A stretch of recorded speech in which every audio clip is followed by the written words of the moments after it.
Film की शुरुआत में स्वीडन शहर में ऐसे भूकंप आते ही कि वहाँ सब कुछ तबाह हो जाता है और लोगों के लिए समस्या यह है कि उन्हें पता भी नहीं चल पाता कि अगला भूकंप कहाँ आएगा और सुरक्षा के लिए उन्हें कौन सा इलाका खाली करना चाहिए।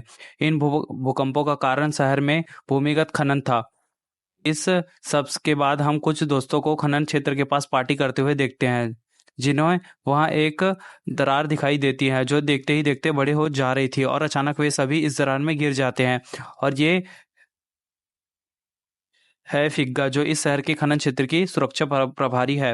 वह अपने खास गैजेट की मदद से खनन क्षेत्र के पास आने वाले भूकंप के कारण और तीव्रता की जांच करने आई है। ये सब करने के बाद उसकी मुलाकात अपने मंगेतर से होती है और आज उसे शायद याद नहीं कि आज उसके बेटे का जन्म है। जब वो अपने पूर्व पति को लेकर बेटे को सरप्राइज देने वाली थी, तब उसका बेटा घर से गायब हो जाता है। इससे पहले कि फ्रिग्गा को अपने बेटे के बारे में पता चलता, वह बहुत बड़ा भूकंप आ जाता है। जब फ्रिग्गा रेक्टर स्केल पर जांच की तो उसे पता चलता है कि भूकंप 3.3 फेकेसी का है। अपनी बेटी को अपने भाई को ढूंढने का काम सौंपने से यहाँ कुछ खतरा रहा होगा, इसलिए उसने खनन क्षेत्र में जाने का फैसला किया। जैसे ही वह घर से बाहर निकली तो एक कुत्ता बहुत तेजी से शहर से बाहर भाग रहा, मानो उसे हर चीज पता हो। बड़ा खतरा होने के कारण फिग्गा इन बातों को नजरअंदाज कर देती है और खनन क्षेत्र में पहुंचती है, क्योंकि यहाँ के पहाड़ों को फिग्गा ने से बेहतर कोई नहीं जानता था। वह लंबे समय तक यहाँ सुरक्षा प्रभारी रही थी। इस समय खदानों में 108 मजदूर फंसे थे। उन्होंने हटाने का काम शुरू किया जा रहा था,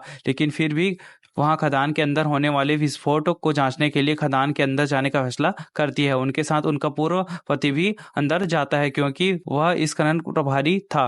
250 मीटर अंदर जाने के बाद फ्रिग्गा पहाड़ों पर दस्तक देकर पहाड़ों को हुए नुकसान को पता लगाने की कोशिश करती है और ड्रोन कैमरे की मदद से वहां पता लगाती है कि लगातार हो रहे विस्फोट के कारण पहाड़ों की ऊपरी सतह भी काफी कमजोर हो गई है। इसी पुष्टि के लिए पहाड़ों को दीवारों से हल्के से टकराती है। तभी अचानक हल्की सी मार से वहां ढेर सारे पत्थर टूट जाते हैं। उन्हें अंदर तक एक खोखली जगह नजर आती है और ये वाकई खतरनाक हो सकता था। दूसरी ओर फिग्गा की बेटी अपने भाई की तलाश कर रही थी। उसने अपने दोस्तों से पता चला कि कुछ समय पहले उसे खनन के लिए खनन क्षेत्र की ओर देखा है। खदानों में खोखोले क्षेत्र की जांच करते समय फिग्गा ने देखा कि यह क्षेत्र 1.15 किमी लंबा है और इसके ठीक ऊपर उनका शहर था। इसका मतलब यह है कि उनका शहर कभी भी अंदर फंस सकता था। सीन कट हो जाता है और हम एक बच्चे को खेलते हुए देखते हैं।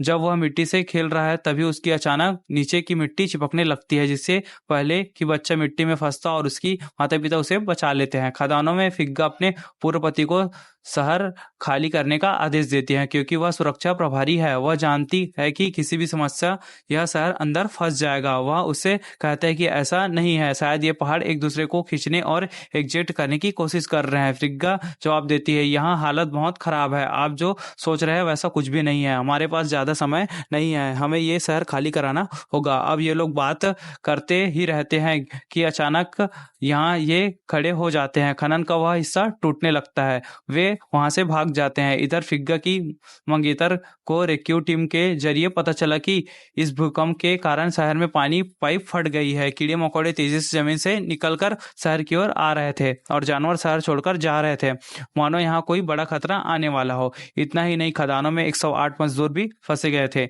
इनमें फिग्गा ने कुछ पहले ही बाहर निकाल शुरू कर दिया था। जब वहां से बाहर आता है तो देखते हैं कि फिग्गा की बेटी किसी के पीछे भाग रही है। वह भी बाहर आता है और पीछे करके इन दोनों को पकड़ लेता है। वह फिग्गा की बेटी इस सब के बारे में पूछता है तो फिग्गा की बेटी उसे कहती है कि वह मेरे भाई का दोस्त है और उसके बारे में पता होना चाहिए। और लड़का अब दोनों को बताता है कि हमें फिग्गा की कार चुराई है और पार्टी करने के लिए खनन क्षेत्र में गए हैं। बहुत नशे में होने के कारण बेहोश हो गया था। अब मुझे नहीं पता कि फिग्गा का बेटा कहाँ है। निम्नलिखित दृश्य में फिग्गा को दिखाया गया है कि जो खदानों में एक सुरक्षा ट्रक में बैठा है। वह बहुत चिंतित और डरी हुई है, क्योंकि वह जानती है कि पहाड़ों के बीच में जो खोखला क्षेत्र है वह कभी भी उन उन्हीं पर गिर सकता है और जैसे ही यह पहाड़ टूटेगा उनका पूरा शहर नष्ट होगा। फिग्गा को अपनी जान से ज्यादा शहर की चिंता थी। इस खनन क्षेत्र में अभी चट्टाने गिर रहे थे, लेकिन वह अपनी जिंदगी के बारे में सोचे बिना यहाँ से बाहर जाने का फैसला करती है ताकि वह शहर खाली करा सके। लेकिन जल्द ही उन्हें पता चलता है कि शहर से बाहर जाने का रास्ता बंद हो गया है।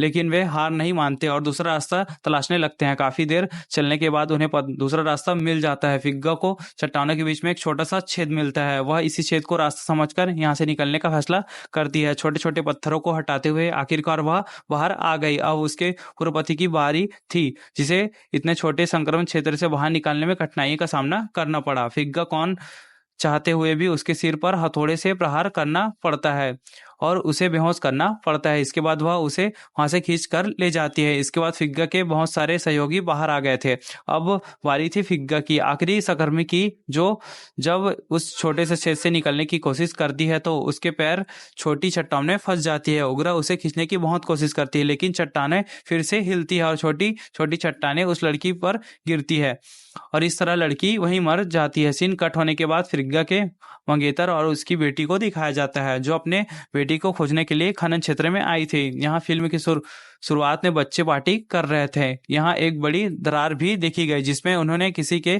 फोन बजने की आवाज सुनाई देते हैं। ये लोग अंदर देखते हैं कि वहाँ एक फोन बज रहा था, एक बच्चा भी था। वह फिग्गा क्या बेटी अपने भाई को फोन करती है तो उसका फोन नहीं बजता। इसका मतलब उसका भाई संकट में नहीं है।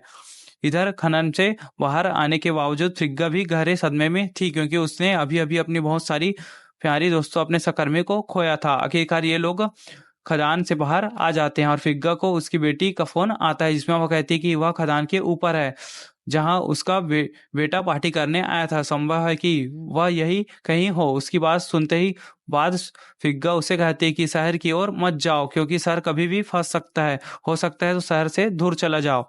फिग्गा आदेश पर शहर से चेतावनी अलार्म बजा दिया। अलार्म बजते ही शहर में अफरा तफरी मच गई। हर कोई सड़क पर निकल आया और किसी को नहीं पता था कि आगे क्या होने वाला है। देखते ही देखते यहाँ सड़क में बड़ी दरार पड़ गई। फिग्गा की कार इसमें फंस जाती है, जबकि लोग यहाँ खड़े हैरान हो जाते हैं। फिग्गा और उसकी पूर्व पति लोग पर चिल्ला रहे थे अपनी जान बचाने के लिए इस शहर से भाग जाएं, लेकिन उनकी कोई नहीं सुन रहा था। कुछ ही सेकंड में सड़क में दरार और भी बढ़ जाती है। इसमें फिग्गा की बेटा भी था। फिग्गा की मंगेतर अपने बेटी को अंदर से बचाती है और दूर खड़े होकर फिग्गा को देखता है कि खदानों के पहाड़ों अंदर की ओर धंसने लगे हैं। यह सब कुछ ही सेकंड में होता है और पूरा शहर जमीन में घसने लगता है। पूरे शहर में पहाड़ों की धूल धूल की तरह फैल जाती है और देखते ही देखते शहर के कई लोग इस विनाश लीला में मारे जाते हैं। इससे फिग्गा और यहाँ बचे सभी लोग सदमे में थे। घायल लोगों को अस्पताल में ले जाया गया, जहां फिग्गा की इस समय अस्पताल में थी, जहां उसे उसके बेटे के दोस्त ने बताया कि उसका बेटा आखिरकार पार्टी के माइंस के पास स्टील स्कूल में गया था। उसे खोज हो सकता है वह आपको मिल जाए।